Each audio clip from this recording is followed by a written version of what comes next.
If I'm Ruben, then you Clay Aiken, but second place gets nothing. So get up out this godforsaken booth. The truth is you sadly mistaken. Proof I'm back. I was informed that AEW Collision was on at the same time as SmackDown. I had no idea. I promise I didn't. So I went back and watched Collision because I didn't know it was on. I thought it was coming on Saturday. Then somebody was like, oh, they were on head to head. I'm like, and nobody made a big deal about it? It wasn't like all over the internet that Collision and SmackDown head to head. Okay. Anyway, AEW Collision aired the same time as SmackDown on Friday, November the 17th, 2023. I don't think we need to get into who's going to win the ratings. One is on cable, the other's on broadcast TV. I guess we're looking at how badly will SmackDown cut into the Collision's viewership. And then you also have to ask the question, what the hell are they doing with Collision? Because this show was terrible, and it's getting worse and worse by the week. It's becoming a longer, more extended version of Rampage. And I'm really getting frustrated with that. And I'm getting close to quitting on Collision, if we're being honest. If things don't turn around within the next 2 weeks, I'm probably not going to be doing Collision much longer. Because it's a lot of time to watch it. It's a lot of time to review it. But nothing ever happens on this show. But wrestling is fun to talk about. Wrestling is fun to roast. And plus, sometimes AEW does ridiculous things between Wednesday and Saturday that must be discussed, even though they could probably be discussed in single videos. Ring of Honor. Everybody knows where I'm going with this, but I'm not going there first. All right? Because that's going to be something else. The first thing, Ring of Honor, I don't know when that show airs, but apparently Eddie Kingston cut a promo on Ring of Honor in which he took shots at one Roman Reigns. Yes, he did, folks. Eddie Kingston behind a paywall where nobody saw it except for the hardest of the hardcore AEW fans was talking that yin-yang about Roman Reigns. So now it was all subtle. It was a subtle jab, but you know who he was talking about. Now, because this is serious business, I'm not going to do it in his voice. Maybe do it later on. But I want to give people the general idea of exactly what he said. So he says, I am legit tired. I'm not just tired from defending this championship. I'm not just tired from defending the New Japan Strong Openweight Championship. I'm tired because I see certain world champions not on shows, only doing one show, getting 8 or 9 segments, taking up the whole show. When you're a world champion, you're supposed to take whatever company you're with and you become the tide. You're no longer one of the boats. You are the tide that raises all ships. I'm tired that people like me, Orange Cassidy, even Mox, are the tide. Then we have other world champions who are just selfish, greedy. I want to curse. That's why I'm holding these rosaries, but I won't. All I have to say to Ring of Honor fans and all pro wrestling fans, I am a world champion. That is true. No one else. Remember that. Now, clearly, it was kind of a jab at MJF too, because MJF is the kind of guy who doesn't want to wrestle that much.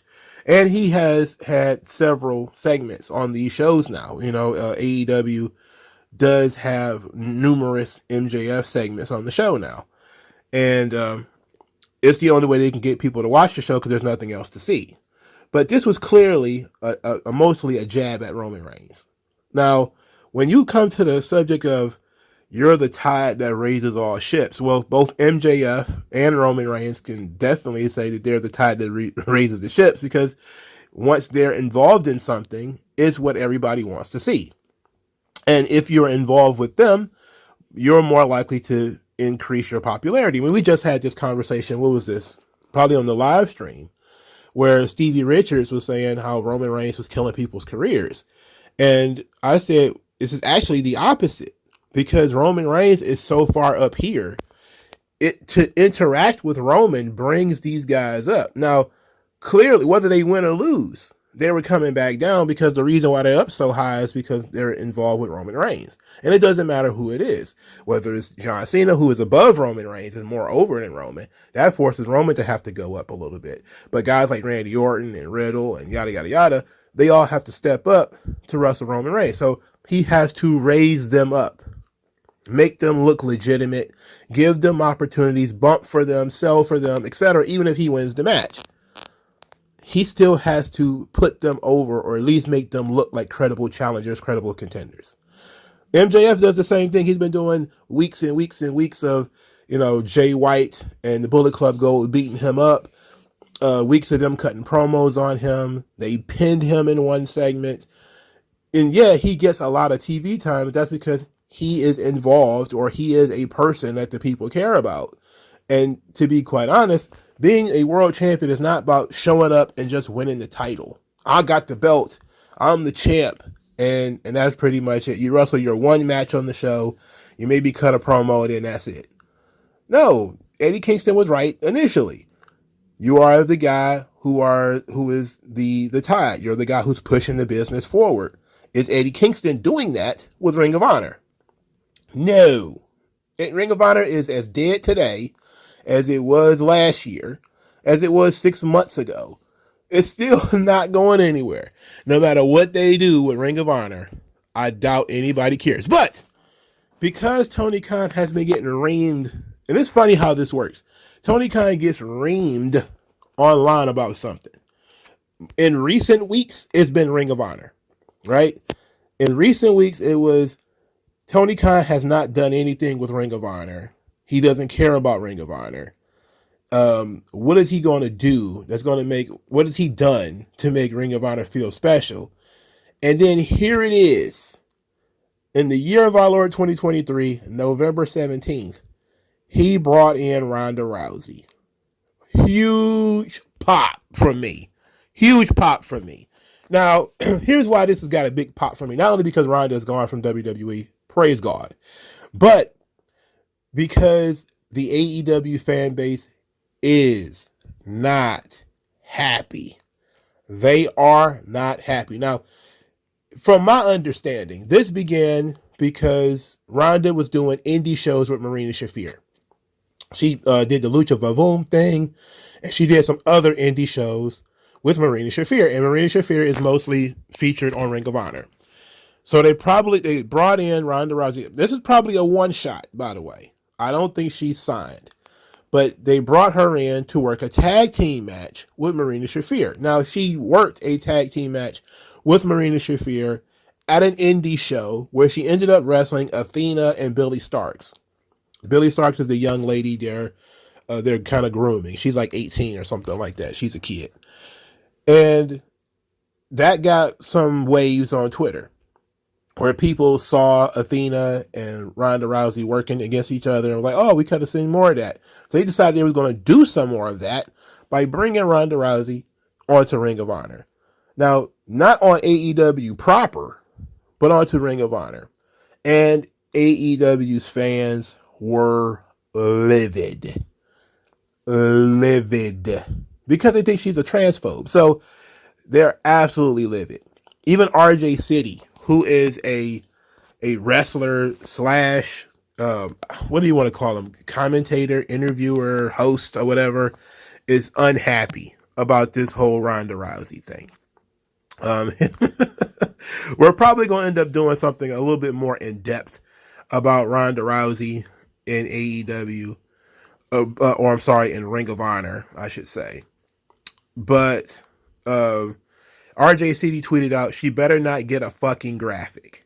Meaning, she better not get an all elite graphic. Ha! What are you going to do if she does? That's my question. What are you going to do if she does? If Tony Khan has to make a decision about Ronda Rousey or RJ City, who do you think he's going to choose? And why should it be RJ City? Nobody knows who you are. You wrestled David Arquette several years ago and was part of that David Arquette, resurrection tour. But nobody knows or cares about RJ City. Now, here's the interesting bit. She made one appearance. I don't know if she won or lost. I just saw the entrance. And there's people who are out here emoting over the entrance. It's a wrestler on a wrestling show. It's not that big a deal. The crowd seemed to have liked it. They thought it was a big pop. They gave her a big pop, even though the building was pretty much empty. They was having fun, at least. They popped when her music played, and when she came out, it was like, that's unbelievable. But there she was. After she had done the indie show, she said, she put out I think an Instagram or something that said that was fun. And so she's having fun doing these indie dates. They're tag team matches with one of her friends. She worked a lot with Shayna Baszler when she was in WWE. So she's basically just doing stuff with her friends. And it is fun to probably just go work and not have any expectations to draw the house or have to tell any kind of physical story. You could just go in there and do moves.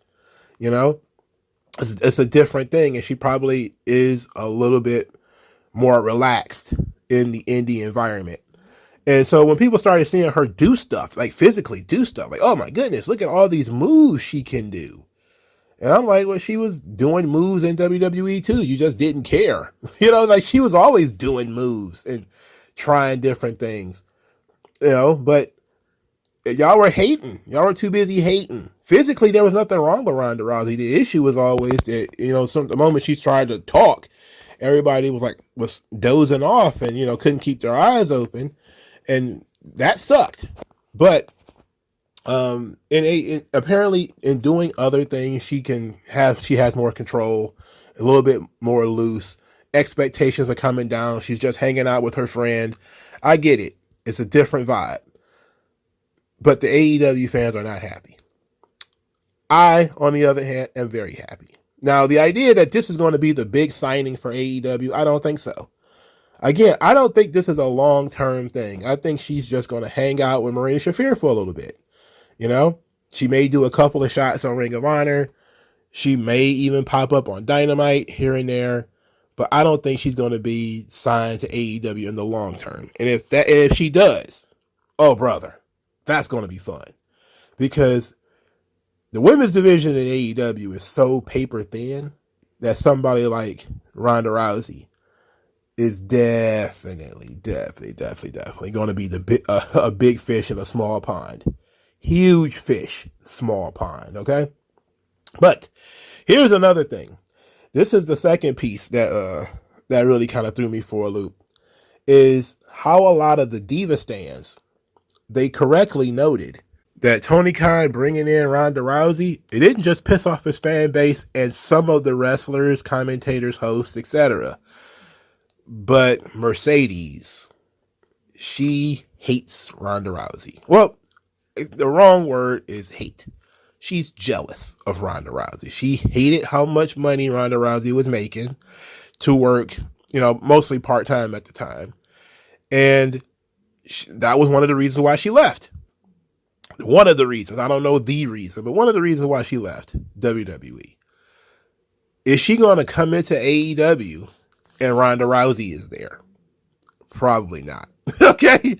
Probably not. And so now a lot of those people are pitching a bitch because they're like, Tony Khan has poisoned the well.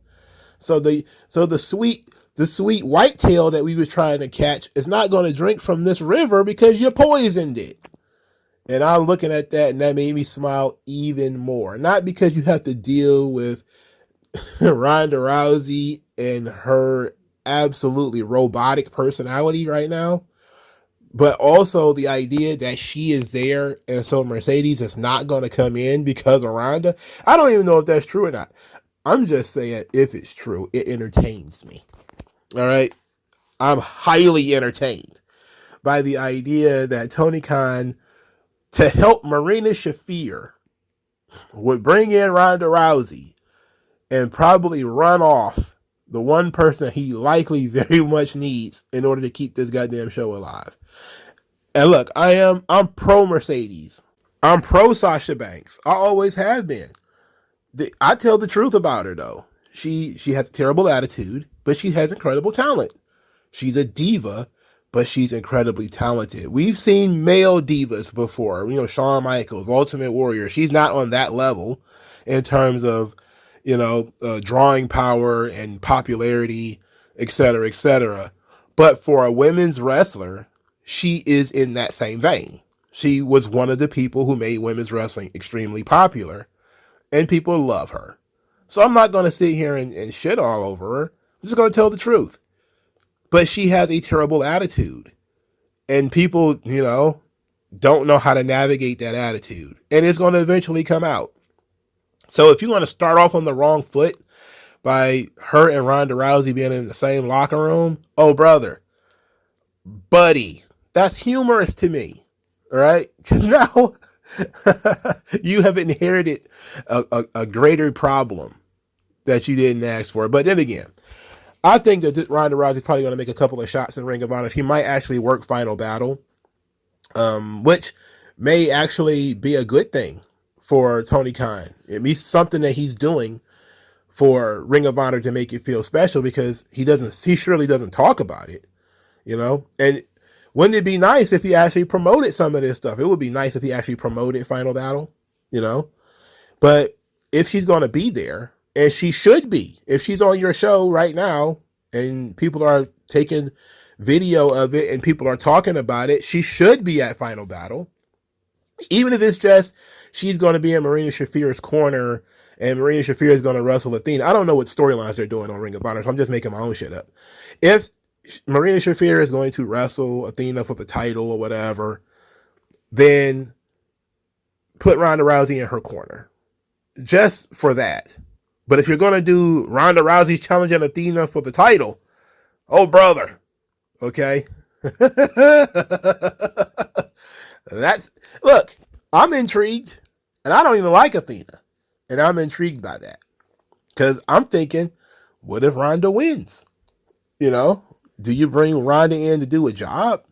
I'm sure she does. I'm sure she wouldn't care, but that would be interesting. That would also be a very expensive match for a show that you're not promoting and a show that really nobody cares about. Like, I couldn't tell you 3 things happening on Ring of Honor right now. Well, I could probably tell you 3 things. I could tell you 2 of them. One is Eddie Kingston, the champion, and 2 is Ronda Rousey's hanging out there. And 3 is Athena is the champion. So I couldn't tell you anything else.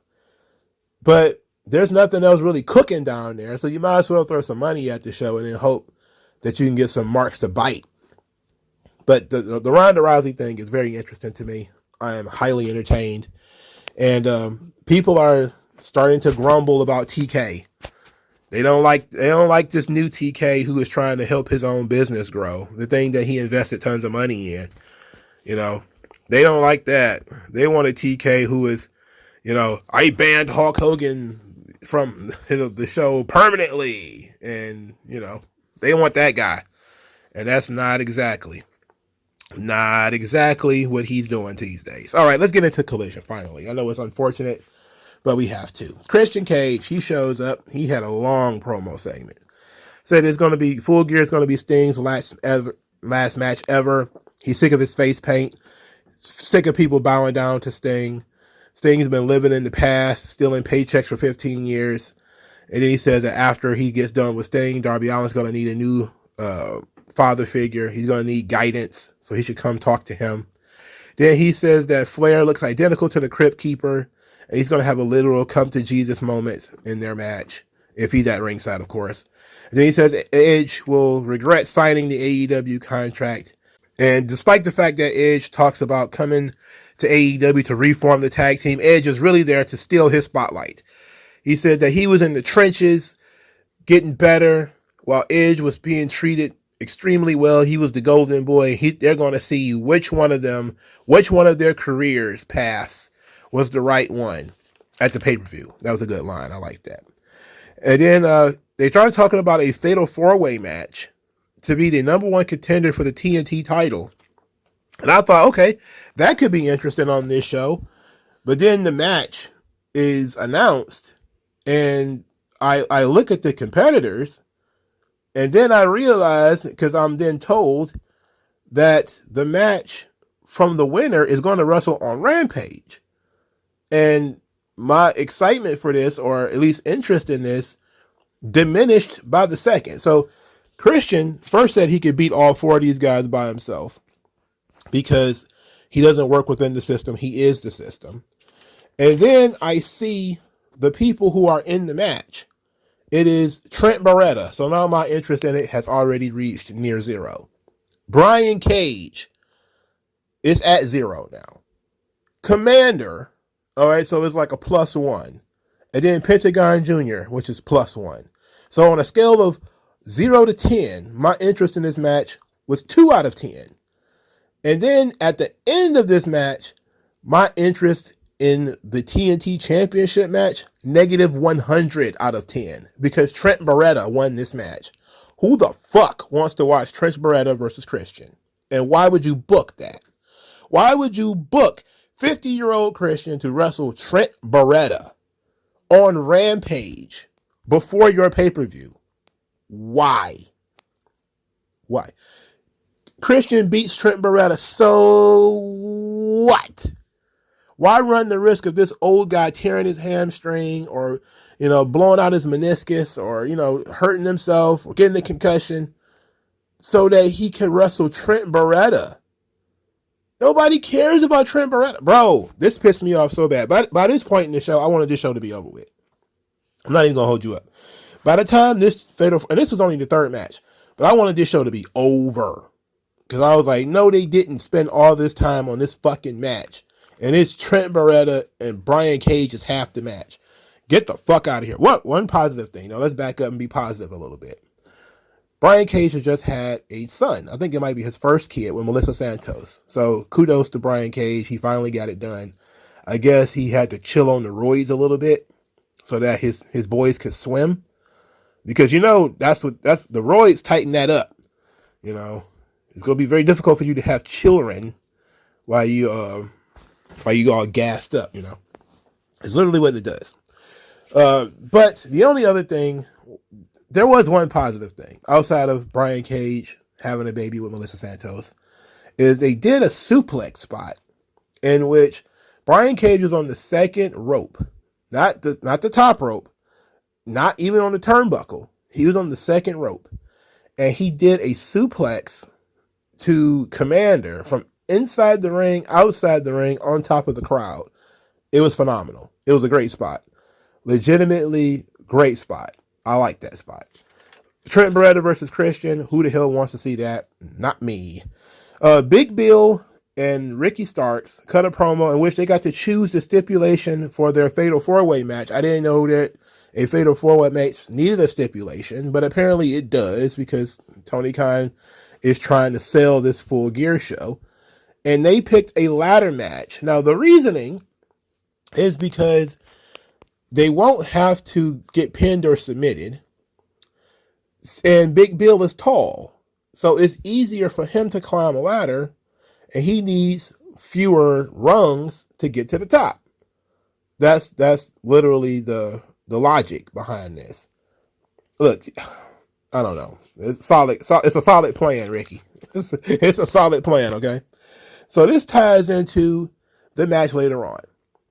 Dax Harwood versus Roosh. Now, when Collision put out the graphic for this match, it said Dax Hardwood. And somebody made a big deal about this. And it got to Dax, and he ended up getting it changed. And then he says, just call me Dax the Axe. And so when he was introduced in this match, he was introduced as Dax the Axe. Bro, huh? Huh? Okay. I don't know. I don't know what's going on, bro. I don't know. That wasn't on the graphic, but whatever. He's going by Dax the Axe now. So that means it's going to be Cash to Smash. They're going to be Demolition. They're done cosplaying the Brain Busters. They're done cosplaying the Midnight Express. Now they're going to cosplay Demolition. Is that what they're going to paint their faces? Do I have to paint my face? Because I'll do it if it's the only way to feed my daughter. And it's a funny thing. Everybody started making fun of his voice now, and it's becoming like a running thing where everybody makes fun of him. And it's getting less and less fun to do because now more and more people are doing it. Like Ricky Starks is making fun of him and all this kind of stuff. I was like, I like making fun of Dax Harwood. but I don't want to be like one of the 100 people who make fun of Dax Harwood. Anyway, the match with Roosh was fine. Those two dudes were laying in the chops. I couldn't sleep if I wanted to with this thing because they were cracking that whip the whole match. Like, crack! I'm like, God damn, what are they doing to each other? This match is for no reason. You know? Like, it would be great if it was like a championship match or something like that, number one contenders match, and they're going in there laying the leather like that. But you two guys are just wrestling on a random collision. You don't need to go in there and beat each other to death like this. You know? Like, at least when Gunther is chopping a guy to death, the Intercontinental Championship is usually on the line. Or some other title is on the line. You know, it's a main event match or, you know, something special. These two guys are on a throwaway collision before a ladder match. And they're like, we could go in there and have a safe, you know, match and nobody gets hurt. Nobody tears anything, you know, lands on their head or anything like that. And then they're like, nope, we just gonna go in there and crack that whip. We're gonna go in there and break each other's skin and really, really hurt each other and then have to turn around and come back and do this again with ladders the next night. Roosh won the match. I don't even remember how. And then they did the obligatory brawl after the match. Of course, with all the guys fighting. Everybody's fighting everybody. Look, enjoy yourself. Whatever. Miro defeated Daniel Garcia. This match seemed to go on forever. I don't know what they're doing with Daniel Garcia. And I should correct myself. When I said I don't know why this match is happening on Wednesday, it's because I forgot that Daniel Garcia had kind of did his little grind or whatever at CJ Perry. I forgot about that. So I'm going to correct myself. This match has a reason to happen because Daniel Garcia kind of disrespected the man's wife. So the story going into this match is that Daniel Garcia is on a losing streak, but he's in a contract year. He's trying very hard, but he's also still in the middle of this sports entertainment, pro wrestling thing. And now he's trying to be in the milieu of both. But also 2.0 don't want him to dance anymore. So Fat 2.0 comes. I still don't remember that guy's name. I know y'all told me that before. I just can't remember it. He came out and he tried to stop Daniel Garcia from dancing. So it ended up distracting him. It's not why he lost, but it was a storyline element that kind of led to Daniel Garcia losing. Daniel Garcia did not submit. He gave up in the camel clutch. Well, the referee stopped it. Miro wins the match. Now we go backstage and CJ Perry, she's with Andrade El Idolo. Look at me. And he's talking, you know, he's sitting there listening to her, trying to make it official.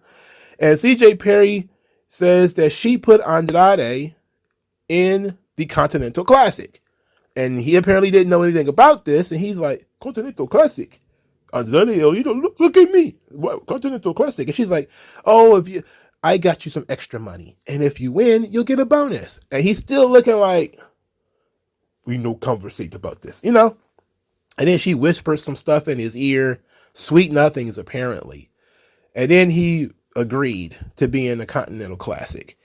So we got Bryan Danielson and Andrade in this thing, but the winners get nothing, apparently. We still haven't got a prize for this thing yet.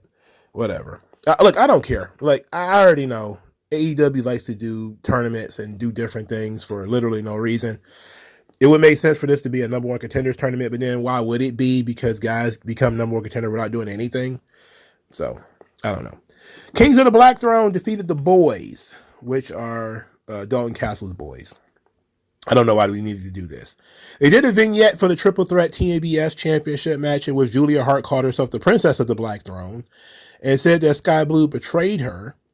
Sky Blue says that she doesn't want Julia in her way because she wants to win the TBS title. And Chris Statlander says that both of you had to go a little bit dark, dig into your evil side. But I didn't have to do that. You two can't hold a candle to me. And I was like, wow.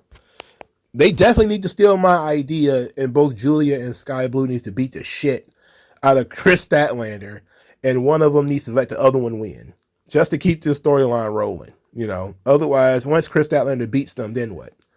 You know? They need to work together, and basically, Sky Blue needs to turn heel. You know? I'm not saying she would actually have a personality if she turned heel, because it doesn't look like it. But it would be more interesting than what they're doing. All right.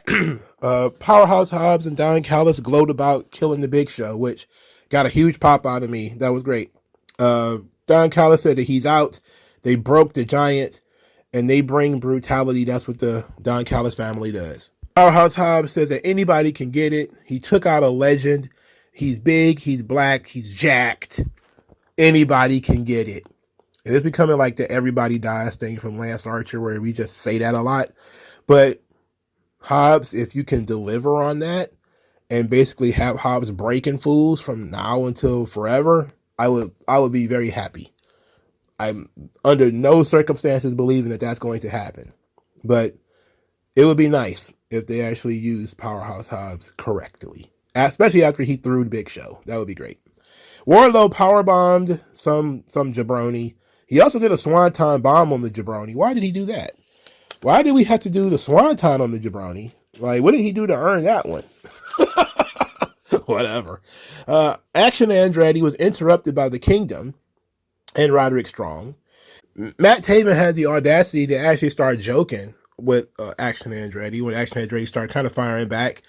And then Roderick Strong was like, action! Action! Then it says that Action Andretti is going to be his next victim. But as if you saw the clip, and I didn't watch Rampage, but I did see that clip, it seemed like Roderick Strong was more like Action Andretti's victim as they tried to do a running C4 or a running Spanish fly, and Roderick Strong landed on his head. And he landed on his head. But we all know that Roderick Strong is neck strong, so he didn't die. But he could have. He could have died. So I guess that'll work into the storyline eventually, that he got dropped on his head by Action Andretti, and he survived it. So, yay. But you never know. Guys walk away from things all the time that end up bothering them later. Hopefully that doesn't. But of course, the AEW botches account and everybody caught wind of this and was like, what is going on? It's like, well, he's neck strong, you know. Gotta put that to the test, you know. Match 5, Buddy Matthews defeated Wheeler Yuta. At this point, I was begging for death. Who the hell wants to watch Wheeler Yuta? After the match, Buddy Matthews was about to do something bad to Wheeler Yuta, and Claudio made the save. Claudio says if Buddy wants to fight, all he had to do was ask. And then he says he likes to face new challenges and all this kind of stuff. And they ended up agreeing to having a match on the pre-show of the pay-per-view. So Claudio is not going to be on the show. Neither is Buddy Matthews. They're going to be on the pre-show. Okay, fine. I would rather these guys be on the show, but they're not fighting over anything. So it's perfectly pre-show worthy because they're not fighting over anything, okay? Moxley cut a promo saying he's sick of showing respect and not getting anything back, and that Orange Cassidy hits like a bitch. Orange Cassidy says that he thought he achieved something when he regained the international title, but apparently he hasn't. He still has to beat Jon Moxley. They're trying to make this thing completely dramatic, and I'm not biting on it. You know, I don't care about this. The main event of the evening made me want to throw my TV, throw myself down the stairs.